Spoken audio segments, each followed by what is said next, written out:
깊은 우울증. 존은 마크 샌드포드의 축사 사역과 내적 치유의 가이드에 수록된 깊은 우울증을 소개해 드리겠습니다. 사역을 하다 보면 축사나 내적 치유 모두 부적절할 때가 종종 있다. 이런 때 사역을 하면 도움이 되기는커녕 오히려 해가 된다. 또 내적 치유는 필요하지만 축사 사역이 불필요하거나 축사는 필요하지만 내적 치유가 필요 없는 경우도 생긴다. 그러므로 사역자들은 언제 어떤 사역이 필요한지를 정확하게 알아야 한다. 특히 두 가지 사역 모두 적용하면 오히려 해가 될 경우를 잘 분별해야 할 것이다. 내적 치유나 축사 사역 모두가 적절하지 않은 경우 중 하나는 깊은 우울증이다. 하루 혹은 이틀 동안 우울함을 느끼는 것과 깊은 우울증에 빠지는 것 사이엔 큰 차이가 있다. 이 둘 사이의 차이를 굳이 설명하자면 하루 이틀 정도 의기소침한 사람들, 쉽게 말해서 그들에겐 희망이 있다. 그들은 자신의 기분이 곧 나아질 것을 알고 있다. 운동을 하거나 음악을 듣거나 혹은 숙면을 취하거나 기도하면 어두웠던 기분이 밝아질 것이고 심리 상태가 안정될 것이다.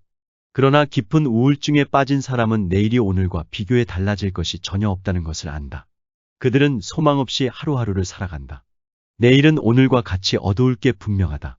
이것은 지극히 현실 감각으로 느끼는 그대로다. 삶에 대한 비관적인 태도나 환자의 망각 때문에 빚어진 결과가 아니다. 우울증에 시달리는 사람들, 그들의 영혼은 기능을 상실했다. 마치 점화장치가 망가진 가스레인지와 같다. 그는 자신의 상태를 호전시키기 위해 심리학의 모든 영역을 기웃거려보고 많은 심리 상담자들의 사무실 문을 노크해 봤을 것이다. 하지만 아무 변화가 없다. 단지 또 다른 실패만 맛볼 뿐이다. 사람들은 많은 조언을 한다. 더 열심히 해봐. 기분 전환도 좀 하고 매사에 긍정적으로 생각해. 믿음을 가져.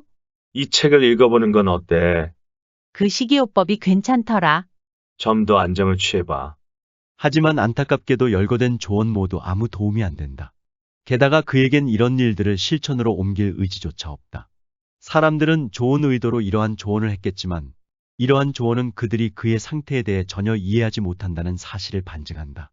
그들의 조언은 결국 그를 더 깊은 외로움과 절망의 수렁으로 끌어내린다. 우리는 감기에 걸렸다고 감기 환자를 비난하거나 정죄하지 않는 것처럼 우울증을 앓는다고 해서 그들에게 수치심을 안겨줘선 안 된다.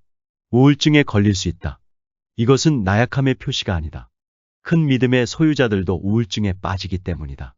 우울증에 대해 기억해야 할 가장 중요한 것은 우울증이 마귀의 역사와 연관되거나 억압의 영과 혼돈될 성질의 것이 아니라는 것이다. 깊은 우울증은 여러 독특한 증상으로 특징이 이어진다. 우울증 환자의 눈은 빛이 흐릿하고 초점이 없다. 음침한 분노가 동공 뒤에 도사리고 있지만 그 눈은 도끼를 담아낼 힘조차 없다. 어깨는 축 처졌을 것이고 다리에 힘이 없어 걸을 때마다 발이 질질 끌릴 것이다. 피부엔 혈색이 돌지 않고 머리칼의 윤기는 사라진 지 오래됐을 것이다. 어떤 사람은 우울증이 오래됐음에도 겉모습을 잘 꾸며 정상 상태인 것처럼 보이기도 한다. 그렇기 때문에 사역자는 그들의 말이나 행동을 잘 살펴봐야 할 것이다. 깊은 우울증을 앓는 대부분의 사람들은 스스로에게 우울증이 있다는 사실을 인식한다. 그리고 자신이 우울증 환자라는 사실을 당신에게 이야기해 줄 것이다. 만일 겉으로 드러난 증상이 우울증이 확인된다면 그들의 말을 믿으면 된다. 그들의 일하는 패턴에 변화가 생긴다. 그들은 우울증을 앓기 전보다 더 천천히 일을 진행할 것이다. 또한 자주 낙담하며 직장을 그만두고 싶어 한다. 한때 그들은 직장 생활 중 난관에 부딪힐 때마다 싸웠고 절망에 도전했던 사람들이었다.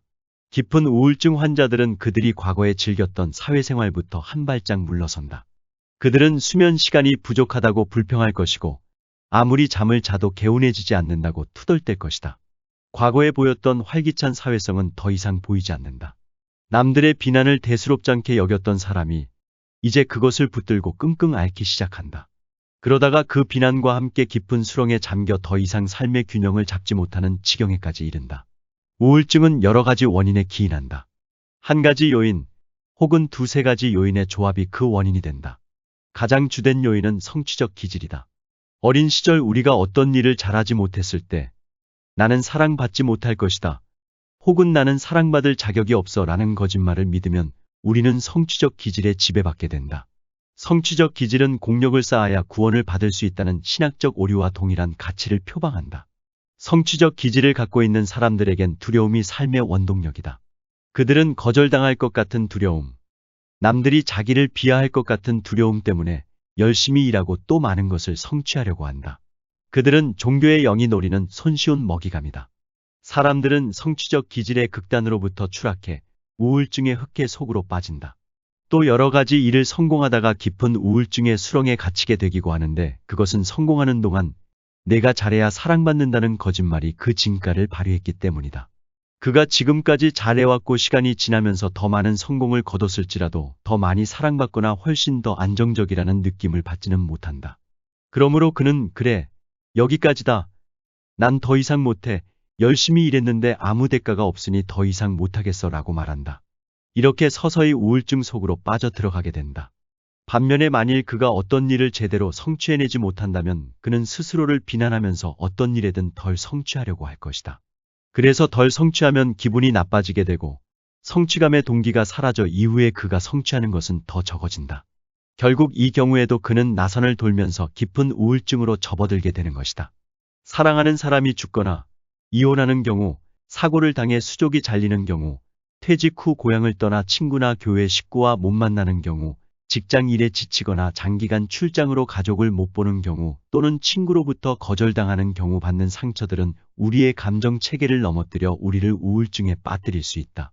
이러한 것들이 나약함을 의미하는 것은 아니다. 다른 사람에게 자신의 좌절감이나 상처를 표출하지 않는 강한 사람들, 역경 가운데서 흔들리지 않는 모습을 보이려고 무던히 노력하는 사람들은 대부분 에너지가 닳아 없어진 상태일 것이다. 그들은 자신의 에너지를 남을 위해 써버렸다. 그러다 보니 자신을 지탱할 에너지는 하나도 남지 않았다. 다른 사람에게 상처를 주지 않겠다는 욕구와 짝을 이룬 그의 정신력이 결국 탈진을 야기했다. 탈진의 증상들이 그에게 나타났음을 보면 알 수 있을 것이다. 하지만 우울증은 속사람의 생명 의지 부족이 그 특징이다. 이와는 달리 탈진한 사람의 경우 그 안엔 여전히 삶의 욕구가 역동할지도 모른다. 그들은 단지 극도로 피곤하여 자신의 욕구를 이룰 수 없는 상태일 뿐이다.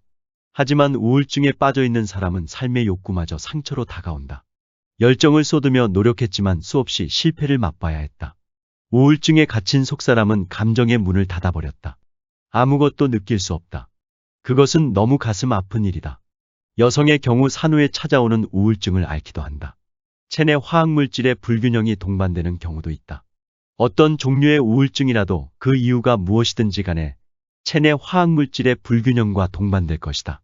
우울증 때문에 화학물질이 불균형이 되었느냐, 아니면 화학물질의 불균형이 우울증을 초래했느냐 하는 것은 닭이 먼저냐, 알이 먼저냐는 질문과 같다.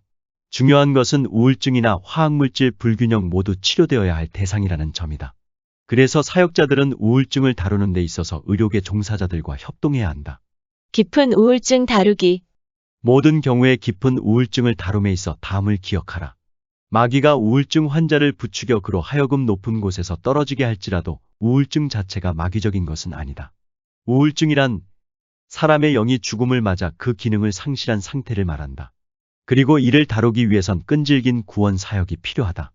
우울증을 마귀의 역사라고 간주하여 우울증 증상에 대고 축사 사역을 하려는 시도는 잔인하다. 우울증 환자들은 대부분 지나칠 정도로 양심적, 이타적이다. 만일 당신이 우울증 환자에게서 압제의 영을 쫓아낸다면 그 환자는 잠시 해방감을 느끼게 될 것이다. 그 후 그는 스스로가 정상적인 상태로 회복될 수 있을 거라 생각하게 된다. 그래서 희망을 다시 쌓기 시작하고 삶을 회복하기 위해 온갖 노력을 기울일 것이다. 만일 자신에게 사역해줬던 사람을 기쁘게 할 수만 있다면 말이다. 그러나 사역자가 쫓아낸 압제의 영은 주된 원인이 아니다. 단지 환자에게 좀 더 깊은 우울 증세를 안겨줬던 외부적인 요인일 뿐이다. 압제의 영이 쫓겨났어도 그의 우울증은 여전히 극한 상태로 남아있다. 그 사람은 다시금 자유롭지 못하고 회복되지 못했다는 느낌을 받는다. 결국 그는 나는 정말 구제불능이야 라는 생각으로 결론 지을 것이다. 그리고 마귀가 자신을 사로잡았다는 생각, 하나님도 자신을 돕지 못할 거라는 생각에 사로잡히게 된다. 사역자가 그를 돕겠다고 나섰을 때보다 그의 상태는 훨씬 더 악화될 것이다. 만일 당신이 환자에게서 압제의 영을 분별했다면 그 사실을 환자에게 알리지 말라. 그것은 마치 두 손 두 발 다 묶인 사람에게 뜨거운 증기 롤러가 당신 머리 위에 있어요. 빨리 피해요 라고 말하는 것과 같다. 압제의 영에 대해 그들이 할 수 있는 일은 없다. 만일 압제의 영에 대해 이야기하면 당신은 환자에게 두려움을 가득 안겨주게 될 뿐이다. 압제의 영을 조용히 묶고 쫓아내라. 그리고 환자의 상태가 진전 없이 지속되면 압제의 영의 공격으로부터 환자를 피신시켜라. 우리는 우울증 환자에게 약간의 축사 사역 혹은 내적 치유를 적용한 뒤 항우울 치료제를 하수구에 쏟아버리라고 명령하는 어리석은 축사 사역자 혹은 내적 치유 상담자에 대해 이야기를 들어본 경험이 있을 것이다. 당신은 절대로 그렇게 하지 마라. 이것은 명백히 무허가 의료행위이며 이 때문에 당신은 고소 당할지도 모른다. 그렇게 해서 환자에게 무슨 일이라도 생기면 당신은 법적인 책임을 져야 한다. 만일 당신이 우울증 환자에게 사역을 하고 나서 그가 우울증으로부터 회복되기 시작하면 다시금 그를 담당 의사에게 보내어 얼마나 호전되었는지 살펴야 한다. 대부분의 의사들은 호전된 환자를 보고 너무 기쁜 나머지 약물 투여치를 증가시킬 것이다. 하지만 의사와 함께 환자를 치료하고 계신 주님은 우리가 예상할 수 있는 약물의 유독한 효과를 자신의 능력으로 제거해 주실 것이다. 당신은 단지 이를 위해 계속 기도하라. 내적 치유는 깊은 우울증으로 고통받는 환자들에겐 적합하지 않다. 왜냐하면 내적 치유는 속사람의 영혼이 자기의 죄를 대면하여 그것을 십자가에 못 박아 죽일 수 있을 만큼의 의지를 필요로 하기 때문이다. 우울증 환자는 내적 치유의 혹독함을 견딜 수 있을 만큼의 에너지가 없다. 속사람을 죽이는 과정을 통과하는 것은 결코 쉽지 않다.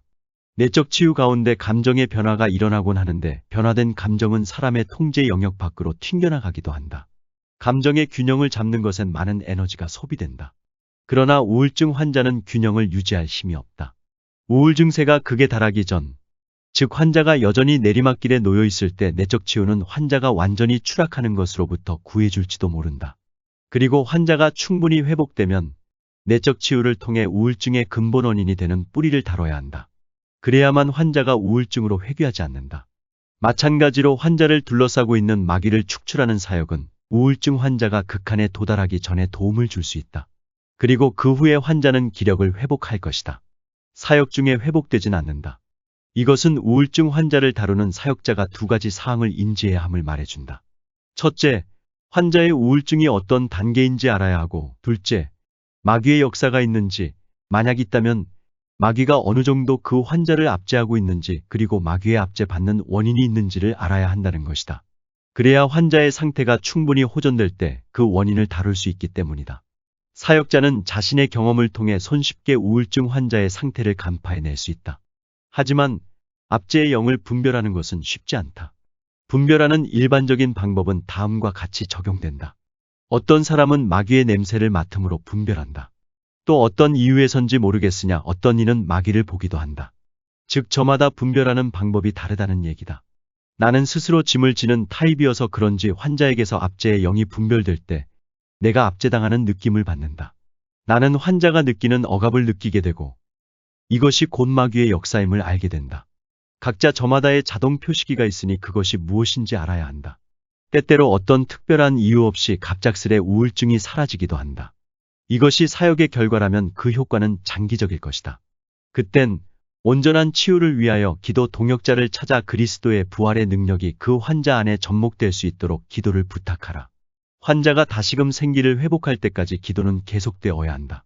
기도자를 찾을 때 주의할 것은 불평하는 자, 소리 내어 우는 자, 번민하는 사람이나 큰 소리 지르는 사람을 피해야 한다는 것이다. 비록 이들이 환자와 멀리 떨어진 곳에서 기도할지라도 우울증 환자는 이들의 무거운 감정을 느낄 수 있고 또 다른 짐을 어깨에 매는 고통을 받기 때문이다. 밝고 명랑하고 긍정적인 기도자를 찾아라. 1대1로 사역하라. 그룹으로는 하지 마라. 우울증 환자는 여러 사람들이 모여 있으면 힘들어한다. 그리고 우울증 환자 대부분이 매우 예민하기 때문에 모여있는 다른 사람들을 신경 쓰느라 자신의 에너지를 소진해버린다. 만일 사역자 한 명이 당신과 함께 하려 한다면 그 사람을 좀 먼 곳에 위치시키거나 당신 뒤에 멀찍이 서게 하여 환자로 하여금 그에게 신경 쓰지 않도록 주의하라. 그리고 사역 중 너무 길게 기도하지 마라. 또 환자의 머리나 어깨에 손을 얹지 마라. 우울증 환자는 다른 사람 손의 무게조차 감당치 못할 것이다. 그리고 그들에게 손을 대는 것은 위로보다는 그들에게 불안과 흥분을 안겨주기 때문이다. 만일 당신이 환자에게 손을 대야 할 것 같은 느낌을 받았다면 당신의 손으로 부드럽게 환자의 손을 받쳐들어라. 환자의 손 위에 당신의 손을 얹지 마라. 그리고 명확하게 기도하라. 주님께서 그 환자를 사랑하시고 그의 영혼에 주님의 능력이 들어가고 있음을 기뻐하는 내용으로 명확하게 기도하라. 우울증 환자들은 예민하기 때문에 그들은 대부분 주님의 임재를 느끼려고 노력할 것이다. 하지만 느끼지 못하는 경우가 많다. 당신의 기도 가운데 만일이라는 표현은 절대 금기이다.